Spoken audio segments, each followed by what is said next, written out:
नमस्कार दर्शक बंधु एथर रजरे प्रबल वर्षा तो कौन रही संपूर्ण अपडेट जाना ता पूर्व जदि आम चैनल को सब्सक्राइब करना एवं चैनल को सब्सक्राइब करी ऑल नोटिफिकेशन को ऑन कर दिंतु जहाद्वारा आगक यहीपरि अपडेट नोटिफिकेशन सर्वप्रथमे पाइपर।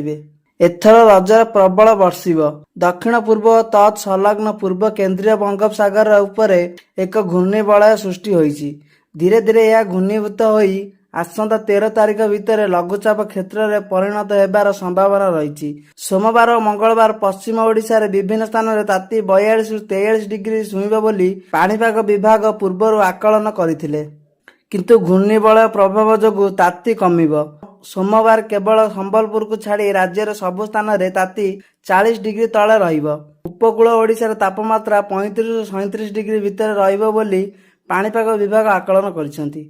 सोमवार मालकानगिरी, कोरापुट, मयूरभंज और केन्दुझर में घड़घड़ी सह वर्षार संभावना रही। 30 रु 40 किलोमीटर बेगर पवन भी बहीपे। घूर्णिबलय सत्वे बालेश्वर, भद्रक, जाजपुर, केन्द्रापड़ा, कटक, जगतसिंहपुर, पुरी, खोर्धा, नयागढ़, गंजाम और गजपति रे गरम और गुलुगुली स्थिति रही।